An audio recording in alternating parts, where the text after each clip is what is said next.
Welcome back to cook with Priya. Cook with Priya சேனலில் subscribe பண்ணிவிட்டு பக்கத்தில் இருக்க பெல் ஐக்கானை கிளிக் பண்ணி அதில் ஆல் அப்படின்ற ஆப்ஷனை கிளிக் பண்ணிக்கோங்க. இன்றைக்கி நான் ஒரு அட்டகாசமான மோர் குழம்பு ரெசிபி தாங்க உங்களோட ஷேர் பண்ண போகிறேன்.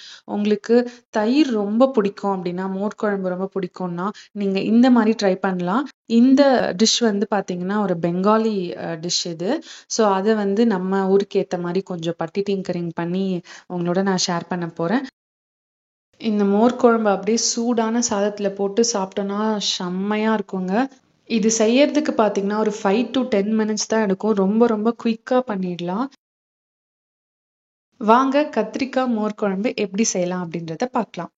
கத்திரிக்காய் மோர் குழம்புக்கு நான் இன்னைக்கு ஒரு கத்திரிக்காய் மட்டும் நான் எடுத்துக்கிறேன். அந்த ஒரு கத்திரிக்காயை இந்த மாதிரி ஸ்லைஸ் பண்ணிக்கோங்க. நல்லா தின்னாக வந்து ஸ்லைஸ் பண்ணிக்கோங்க. ரொம்ப திக்காக இருக்க வேண்டாம். பாருங்க, இந்த அளவுக்கு திக்னஸ் இருந்தால் போதும். ஸோ தட் சீக்கிரமாக வந்து நம்ம குக் பண்ணிடலாம் அண்ட் சாப்பிட்றதுக்கும் வந்து நல்லாயிருக்கும். இப்போ இந்த கட் பண்ணி வச்சுருக்க கத்திரிக்காயில் பார்த்தீங்கன்னா நம்ம தேவையான அளவுக்கு ஸ்பைசஸ்லாம் நம்ம சேர்த்து இதை மேரினேட் பண்ணி வைக்க போகிறோம். முதல்ல 1/4 டீஸ்பூன் அளவுக்கு மஞ்சள் தூள் சேர்த்துக்கோங்க. அடுத்து தேவையான அளவுக்கு உப்பு. அடுத்து 3/4 டீஸ்பூன் அளவுக்கு கொத்தமல்லி தூள் சேர்த்துக்கோங்க. அடுத்து காரத்துக்கு நான் வந்து காஷ்மீரி மிளகாத்தூள் சேர்த்துக்கிறேன். 3/4 டீஸ்பூன் அளவுக்கு மிளகாய்த்தூள். நம்ம திரும்பியும் தாளிக்க போகிறோம், அதில் நான் மிளகாய் சேர்க்குறேன். அதனால இதில் கொஞ்சம் கம்மியாகவே நான் மிளகாய்த்தூள் சேர்த்துக்கிறேன். அடுத்து 1 டேபிள் ஸ்பூன் அளவுக்கு எண்ணெய் சேர்த்துட்டு இதை நல்லா வந்துட்டு மேரினேட் பண்ணி வச்சுக்கணும். நல்லா எல்லாத்தையும் ஒன்றா கலந்து விட்டுக்கோங்க.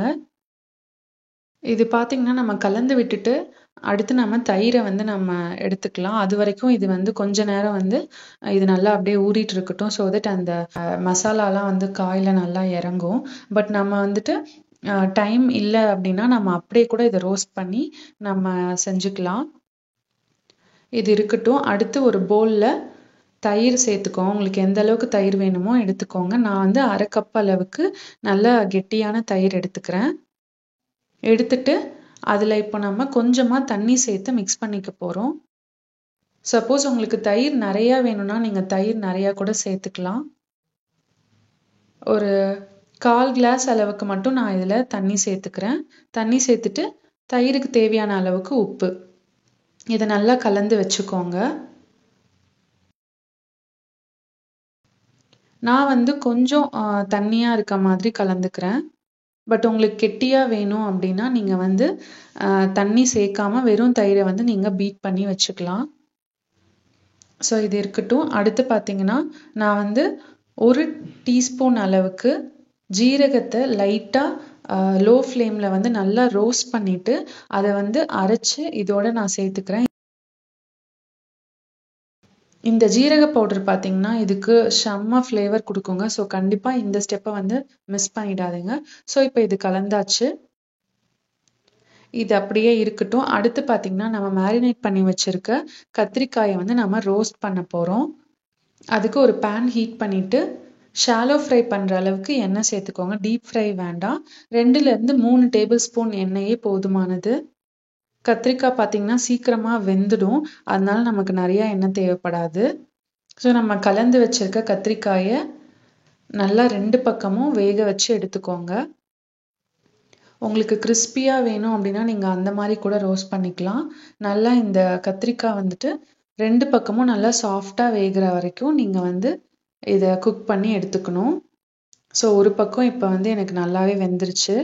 அடுத்த பக்கம் எல்லாத்தையும் வந்து திருப்பி போட்டுக்கிறேன். ஹை ஃப்ளேமில் வச்சிடாதீங்க, கருகிடும். ஸோ வந்து லோ டு மீடியம் ஃப்ளேம்லேயே வச்சுக்கோங்க.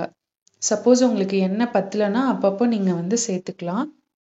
ஸோ இப்போ அவ்வளோதாங்க, எல்லா கத்திரிக்காயுமே நல்லா சாஃப்டாக வெந்துருச்சு.